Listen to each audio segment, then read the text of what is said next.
Manchester United dulu adalah raksasa tak terkalahkan di Inggris. 13 trofi Premier League, 2 Liga Champions Eropa, dan era kejayaan di era Ferguson.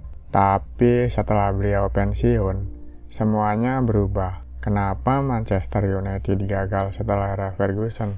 Apa karena pelatih, manajemen, atau para pemainnya yang pada toksik? Yuk, langsung aja kita bahas. Oke, kita mulai dari era Sir Alex Ferguson dulu. Sir Alex Ferguson tiba di Old Trafford pada tahun 1986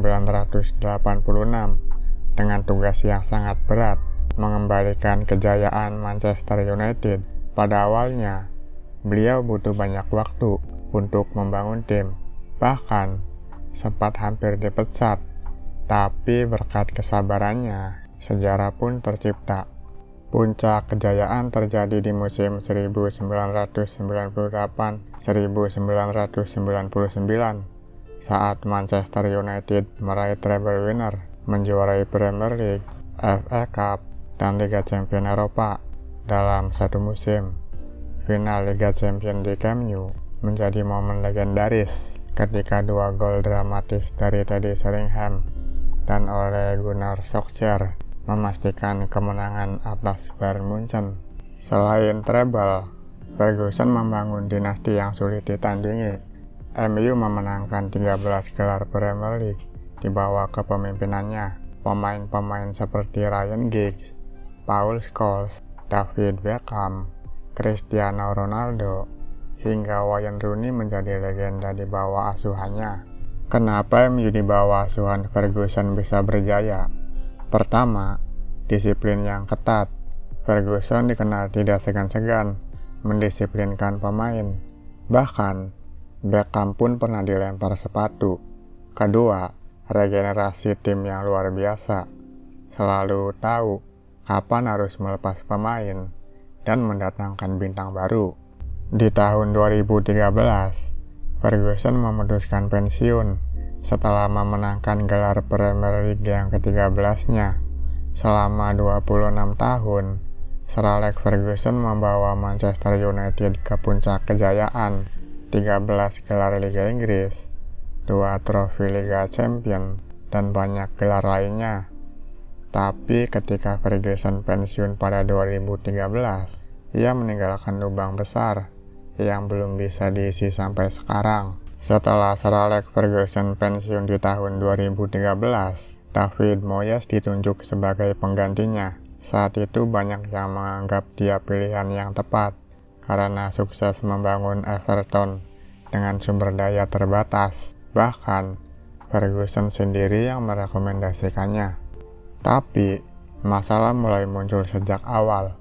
Moyes mengubah seluruh staf pelatih dan menggantinya dengan timnya sendiri. Pemain kehilangan sosok-sosok kunci yang selama ini membimbing mereka. Selain itu, transfer pemain juga berantakan.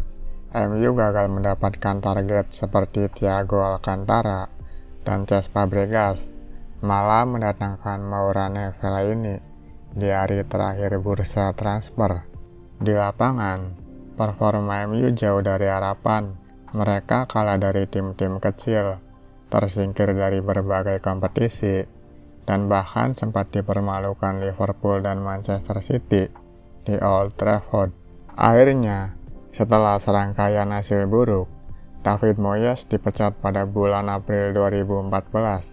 Bahkan, sebelum musim berakhir, setelah era David Moyes yang mengecewakan, Manchester United menunjuk Louis van Gaal pada 2014. Dia baru saja membawa Belanda ke semifinal Piala Dunia, dan banyak fans berharap dia bisa mengembalikan kejayaan Manchester United.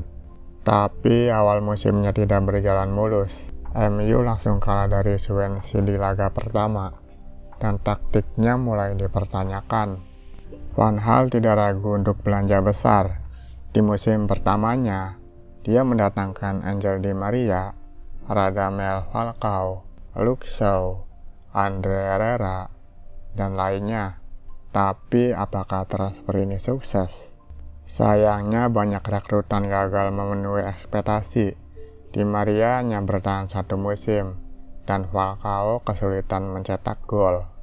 Selain itu, gaya bermain Van Gaal dianggap terlalu membosankan. Ia menekankan penguasaan bola, tetapi MU sering kesulitan mencetak gol. Fans mulai frustasi. Di musim keduanya, Van Gaal kembali belanja besar. Anthony Martial, Memphis Depay, dan Schweinsteiger bergabung, tapi hasilnya tetap mengecewakan. MU hanya finish di peringkat kelima di liga dan tersingkir dari Liga Champions. Namun, ada satu momen manis. Pada Mei 2016, MU memenangkan Piala FA setelah mengalahkan Crystal Palace. Ini adalah trofi pertama MU sejak era Sir Alex Ferguson. Tapi, hanya 2 hari setelah kemenangan ini, Van Gaal dipecat. Keputusan yang kontroversial. Setelah era David Moyes dan Louis van Gaal yang penuh kekecewaan, pada 2016 MU menunjuk Jose Mourinho sebagai pelatih baru. Dengan pengalaman di Chelsea, Inter Milan, dan Real Madrid, Mourinho dianggap sebagai sosok yang tepat untuk membawa MU kembali ke papan atas. Mourinho langsung melakukan transfer besar. Paul Pogba datang dengan rekor transfer termahal di dunia saat itu. Zlatan Ibrahimovic bergabung secara gratis. Dan MU juga mendatangkan Henrikh Mkhitaryan serta Eric Bailly. Hasilnya, musim pertama Mourinho terbilang cukup sukses. MU memenangkan Community Shield, EFL Cup, dan Liga Champions Eropa. Gelar Liga Eropa ini penting karena mengembalikan MU ke Liga Champions. Namun di Liga Inggris, MU hanya finish di peringkat ke-6. Ini jadi pertanda bahwa masih banyak masalah yang harus segera diperbaiki. Di musim keduanya, Mourinho kembali belanja besar. MU mendatangkan Romelu Lukaku, Nemanja Matic, dan Victor Lindelof. Dengan skuad yang lebih kuat, MU tampil lebih baik di laga dan finish di peringkat kedua. Tapi masalah mulai muncul.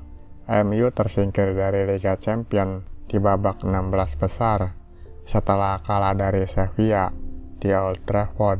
Lalu di final Piala FA, mereka kalah dari Chelsea. Gaya bermain Mourinho juga mulai dikritik. Fans merasa MU terlalu defensif dan minim kreativitas, terutama dalam laga-laga besar. Di musim ketiganya, konflik mulai muncul. Mourinho ingin membeli bek tengah baru, tapi klub tidak memberinya dukungan penuh. Hasilnya MU mengalami start buruk. Selain itu, hubungan dengan Paul Pogba semakin memburuk. Pogba dicopot dari jabatan wakil kapten, dan suasana ruang ganti mulai tidak kondusif. Puncaknya setelah kalah 1-3 dari Liverpool. Pada Desember 2018, Mourinho dipecat oleh manajemen MU. Jadi, bagaimana kita menilai arah Mourinho di MU? Dia membawa 3 trofi, termasuk Liga Eropa, dan finish sebagai runner-up di Liga Inggris. Tapi gaya bermainnya yang defensif dan konflik dengan pemain membuatnya dipecat. Apakah menurut kalian Mourinho sebenarnya layak diberi banyak waktu? Atau MU memang butuh pelatih dengan filosofi yang berbeda? Silakan komen. Desember 2018, setelah pemecatan Jose Mourinho, Manchester United menunjuk legenda klubnya, Ole Gunnar Solskjaer, sebagai manajer interim, dan hasilnya MU langsung tampil luar biasa. MU terus menang, bahkan mereka berhasil melakukan comeback ajaib ketika melawan PSG di Liga Champions. Rashford mencetak penalti di menit-menit terakhir dan membawa MU lolos ke perempat final. Karena performa luar biasa ini, Ole akhirnya diberikan kontrak permanen. Tapi setelah itu, MU justru tampil buruk dan finish di peringkat ke-6 Liga Inggris. Di musim keduanya, Ole mulai membangun tim. MU mendatangkan Harry Maguire, Wan-Bissaka, dan Bruno Fernandes. Kedatangan Bruno menjadi game changer. Berkat Bruno, MU tampil lebih baik dan akhirnya finish di peringkat ketiga Liga Inggris, kembali ke Liga Champions, serta mencapai semifinal Liga Eropa. Musim berikutnya, MU tampil lebih konsisten dan finish sebagai runner-up Liga Inggris, hanya kalah dari Manchester City. Bahkan, mereka sempat menang 9-0 saat melawan Southampton. Tapi, meskipun mencapai final Liga Eropa, MU gagal juara setelah kalah adu penalti dari Villarreal. Ini menjadi pertanda buruk bagi Ole. Setelah 2 musim yang stabil, MU melakukan transfer besar. Mereka mendatangkan Jadon Sancho, Rafael Varane, dan Cristiano Ronaldo. Harapannya sih pengen jadi penantang gelar, tapi hasilnya nggak sesuai ekspektasi. MU mengalami kekalahan memalukan 0-5 dari Liverpool di Old Trafford. Ini jadi salah satu momen paling buruk dalam sejarah klub. Setelah kekalahan 1-4 dari Watford, Ole akhirnya dipecat pada November 2021. Suasana emosional pun terlihat dalam wawancara perpisahannya. Setelah Ole dipecat, MU menunjuk Ralf Rangnick sebagai manajer interim. Ia dikenal sebagai bapak gegen pressing, tapi kenyataannya MU justru makin terpuruk. Rangnick gagal mengubah permainan tim.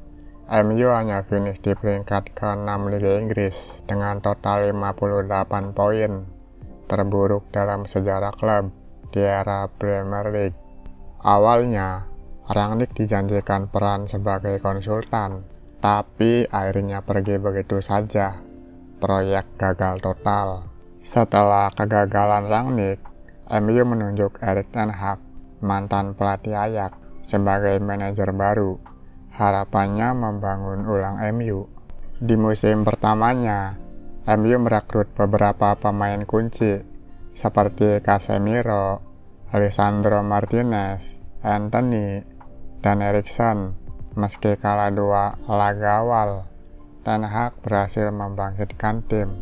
Hasilnya, MU juara Carabao Cup, finish peringkat ketiga Liga Inggris, dan mencapai final Piala FA.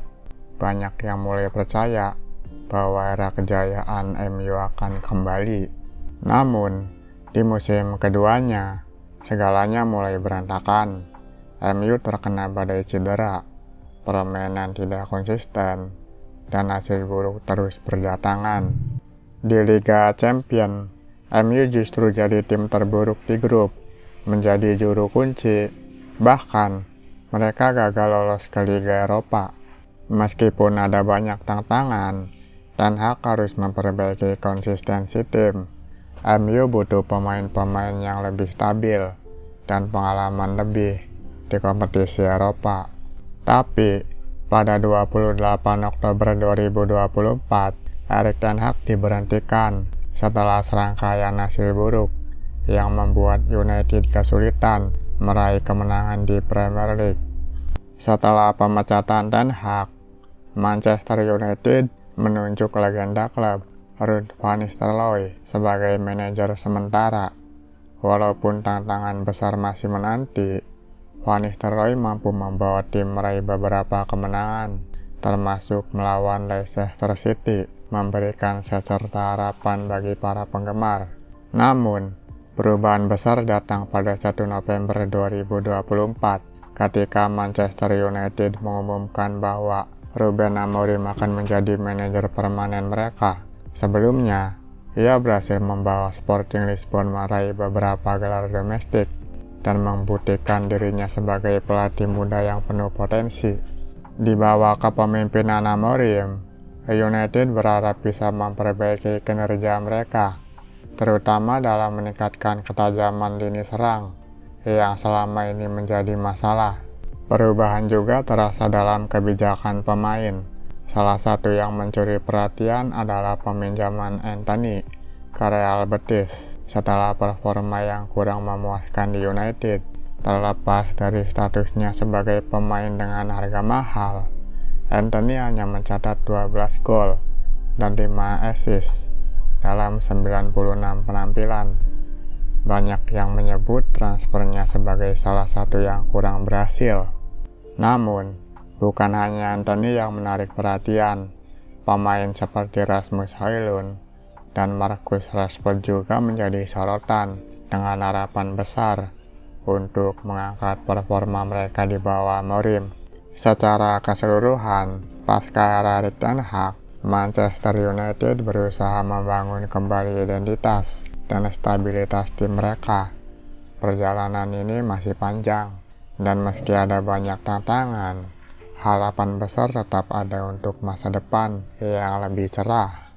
Selain pergantian manajer, ada juga faktor eksternal yang memengaruhi kinerja MU.